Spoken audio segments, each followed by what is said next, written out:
bienvenue sur avenue.ca. Merci, Claudia. Merci d'être là. Biz, l'actualité est sombre. Je peux pas m'empêcher de te poser une question parce que tu as signé un livre qui s'intitule Naufrage et qui parle justement de ce dont il est question dans l'actualité ces jours-ci. Un papa qui a oublié son enfant dans la voiture. Ça s'est passé à Saint-Jérôme. Quand tu entends des choses comme ça, toi qui as travaillé sur ce sujet-là, c'est quoi tes premières impressions? C'est quoi tes premières réactions? Bien, en fait, c'est drôle parce que justement, il y a quelqu'un qui m'a tweeté ça sur Twitter, puis j'ai répondu. J'ai dit, j'ai écrit une fiction sur le sujet et je suis sans mots devant la tragédie du réel. Puis mon autre impression, c'est « Ah non, pas encore ». Parce que moi, je suis évidemment ces histoires-là d'assez près. Aux États-Unis, cet été, il y en a eu plusieurs. En Europe aussi. Il y a quelqu'un sur Twitter, j'ai vu passer, a dit les fabricants d'auto, il faudrait faire des dispositifs. Ah, oui. Parce que sérieusement, c'est pas loin de devenir une épidémie. Et ça me trouble épouvantablement. Mon autre réflexe, c'est de l'immense compassion pour le pauvre père à qui c'est arrivé. Parce que moi, je me suis vraiment plongé justement dans toute cette horreur-là pendant l'écriture, puis j'ai rien d'autre que de la compassion à donner. On a la tête prise dans tellement d'affaires de nos jours. On a la tête partout. Oui. On a la tête dans la voiture, au travail, avec nos enfants, à la garderie. Moi, j'ai l'impression que c'est effectivement un genre de symptôme d'une vie en tourbillon qui nous échappe complètement et qui serait peut-être temps de revoir à la lenteur. Écoute, c'est rendu qu'aux États-Unis, ils conseillent aux gens de mettre leur téléphone puis leur ordinateur sur le banc arrière quand il y a des enfants pour être sûr d'aller vérifier. Donc, ton téléphone, tu ne l'oublieras pas, mais ton enfant, tu peux l'oublier. C'est là qu'on est rendu, malheureusement. Ouais. Donc, c'est évidemment très immensément triste, tout ça. Où en es-tu avec la création? Comment ça va, l'écriture? Bien là, moi, tu sais, Naufrage, on l'a lancé en janvier. Depuis janvier, là, on est presque à l'automne. Depuis janvier, ce livre-là a une super carrière dans le sens où il a été très bien reçu par les critiques. Là, j'ai pas encore vu, toi, la première. Tu as fait la première critique qui était très bonne. Ça, c'est toujours le fun, évidemment, de voir que les gens comprennent ce qu'on... Tu sais, quand on a des bonnes critiques, on dit « Ah, ils ont compris ce que je voulais faire. » Puis quand on n'a pas des bonnes critiques, ils n'ont rien compris. Mais là, j'ai comme senti aussi que les gens, le pari que j'avais relevé, il a été tenu dans le sens que les gens ont compris où je voulais les amener. Puis c'est un livre qui a un bon succès populaire aussi. Il vend bien, mon éditeur m'a dit. Je l'ai proposé en adaptation à Sébastien Rose aussi, donc on est en développement aussi pour l'adaptation cinéma. Puis c'est drôle que tu me dises ça. Hier, j'ai reçu un courriel d'un metteur en scène qui aimerait l'adapter au théâtre. Donc, cette histoire-là, elle va super bien. Puis, tu sais, c'est super le fun d'être porté par un succès, mais Paul Buissonneau, il a dit ne restez sur rien, ni un échec, ni un succès. Votre œuvre la plus importante, c'est la prochaine. Puis il a bien raison, parce que moi, à un moment donné, ce printemps, je suis allé en Europe promouvoir Mort-Terrain pour le prix France-Québec du livre Mort-Terrain. Puis j'étais bon dans ma littérature. Puis tu sais, là, tu te promènes, tu as des lecteurs qui te disent bravo, tout le monde te dit t'es bon, t'es beau, puis te ramènes sur tes anciens livres. Puis la tentation est grande de t'asseoir là-dessus, puis de dire hey, c'est vrai, je suis bon, hein, je suis bon, mais j'ai été bon. T'sais. Je suis bon, ça veut dire quoi? Ça veut dire, mais travaille. Parce que dans 2 ans, là, tu vas faire quoi? Tu vas vivre de quoi? Puis tu vas parler de quoi? Parce que ça me prend à peu près 2 ans à écrire un livre. Fait que justement, dans le train en Suède, dans le TGV, j'ai entamé un autre roman au mois de mars qui est en cours en ce moment-là. Ensuite, on va commencer le tournage de La Chute de Sparte, l'adaptation de mon roman jeunesse au mois de septembre. Donc là, c'est très, très réel. On a trouvé les comédiens, on a trouvé l'école. On se rapproche de plus en plus vers le premier jour de tournage. Ça, c'est super excitant parce que là, je me sens comme Zeus qui voit Athéna surgir de son crâne. T'sais. Tous tes personnages que tu avais dans ta tête, ils sont réels.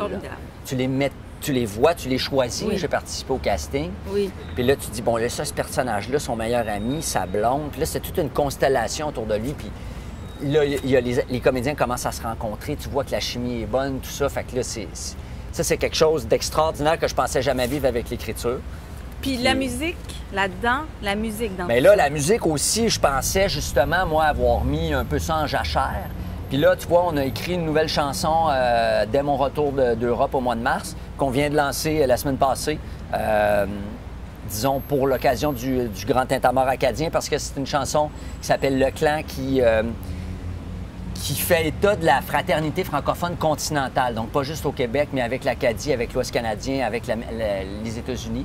Et donc, en somme, où j'en suis, bien, un livre, une chanson, un film. Donc, c'est une bonne année. 2016, jusqu'à présent, est une très, très bonne année au niveau de la création. Comment le Québec s'occupe actuellement de ses créateurs, selon toi? Bien, écoute, de mon point de vue, comme créateur, j'attends rien de personne. Moi, je m'occupe de moi comme créateur. Donc, je fais des conférences dans les écoles, dans les bibliothèques. J'adapte mes livres, j'écris des livres. La seule chose que je peux faire comme créateur, moi, c'est de créer. Voilà, là, c'est la première fois que je pense à demander une bourse de création de 15 000 là, au calque. Parce que comme ça me prend 2 ans pour écrire, bien, c'est 2 ans sans revenu. Là. Donc, comment... Mais en même temps, tu sais, j'en ai reçu de l'argent pour faire le film. Là. Bien, en fait, je dis Jean, mais c'est pas moi qui en ai reçu. Le producteur du film en a reçu. Puis c'est correct, c'est le fun d'avoir de l'argent public pour financer des films, sinon il n'y en aurait pas au Québec. Ouais. Mais maintenant, je suis très critique de la façon dont ces programmes-là sont administrés par les... Tu sais, je veux dire, c'est absolument pas le cas de mon producteur à moi, qui est une petite boîte de Québec. Mais quand tu arrives sur un plateau de tournage, puis l'acteur est en Bixi, puis le producteur est en BMW, il y a comme pour moi une disparité dans l'administration des fonds publics. Tu comprends? Ce qui est fréquent. Ce qui est très fréquent. Quand j'explique à mon garçon que moi, comme auteur, je touche 10 du prix de vente d'un livre, Et voilà. il me dit, il y a 10 ans, mais papa, ça n'a pas d'allure, tu peux pas laisser faire ça. C'est toi qui l'écris, l'histoire. Puis il a bien raison. Puis moi, là, dans la chaîne du livre, pour donner un exemple, moi, tout le monde mérite d'être payé. Là. Le distributeur, le libraire, l'éditeur qui prend un risque financier, l'imprimeur, j'ai pas de problème avec ça. Mais maintenant, tout le monde doit être payé à sa juste part. Puis l'éditeur ou le producteur, dans une logique de marché, de libre marché, il met son argent à lui. Il avance son argent, il met sa tête sur le bio. Si ça marche pas, il fait faillite. Donc là, ça se pourrait que dans ce cas-là, il y ait une plus grande part du gâteau des profits. Mais dans un système où c'est de l'argent public, où le producteur assume, ou l'éditeur dans ce cas-là, très peu, tu le sais, là, très peu de risques financiers. Il y a des éditeurs qui publient juste pour avoir des subventions, sans se soucier des ventes parce que la subvention va rentrer de toute façon. Donc moi, on en met de l'argent public dans le soutien à l'art.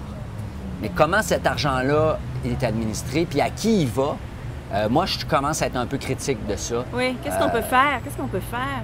Bien, moi, je pense que sans grossir la tarte, parce que les ressources sont quand même limitées, bien, la redistribuer autrement. Ouais. Je veux dire, le créateur qui a 10 pour moi, c'est une stricte aberration. En musique, c'est la même chose, une pire même. En musique, par exemple, là, maintenant, on a longtemps pensé qu'après le CD, par exemple, un CD qui se vendait 20$, moi, on touchait à 1,8$ à 3$. Fait que fais le calcul, là. Puis moins ton gérant, c'est un gérant, OK? Fait que je veux dire, ça revenait souvent, moi, à une canette de coke vide, là, 5 cents à peu près, t'sais. Fait que là, on a pensé qu'en évacuant la part du distributeur physique, donc sur Internet, qu'on allait tout redonner ça aux artistes. Je touche exactement le même pourcentage de la musique qui est vendue sur Internet qu'un CD physique. Puis où va la part du distributeur? Aucune idée. Il va aux fournisseurs. Ceux qui font de l'argent avec la musique en ce moment, c'est les fournisseurs de services. C'est Bell, c'est Vidéotron, c'est les gens. C'est comme si c'est le producteur du tuyau. Lui, il fait de l'argent. Le gars qui met ce qui va dans le tuyau, lui il fait pas d'argent. Bien, je nous souhaite d'être entendus avec ce que tu viens de nous dire. Je souhaite que ta création se porte très bien pour l'automne et pour le reste de l'année aussi. Oui. Donc, plusieurs éclairs de génie. Oui. Je te remercie, mais dans mon cas, effectivement, en ce moment, ça se porte très bien. Je dirais même mieux que jamais, d'une certaine façon. Puis moi, je veux surtout pas profiter de cette tribune-là pour me plaindre, moi, personnellement. Parce que je sais très bien que je fais partie, moi, des créateurs privilégiés au Québec. En musique, je le disais, à tout le monde en parle. J'avais devant moi les gars de Dead Obies. Je leur disais, la seule chose que je vous souhaite, les gars, qui sont 6, c'est de pouvoir vivre de leur musique parce qu'ils travaillent tous dans les bars. T'sais. Moi, ça fait 15 ans que je vis de la musique avec Loco Locas. C'est un privilège. Avec la littérature, si je combine tout ce qu'il y a de connexe, les scénarios puis les conférences, je suis capable de vivre de ma plume. On est combien au Québec qui faisons ça, là? À part Ricardo puis les livres de cuisine, là, il n'y en a pas beaucoup, là. Non, Mais donc, moi, personnellement, je me plains pas, mais je réfléchis puis je parle au nom de tous les miens qui ramassent des miettes infinitésimales, là. Bien, merci, puis en espérant que tu sois entendu. C'est un beau message. Ça me fait Merci plaisir. pour ta générosité. Ça me fait Biz. plaisir.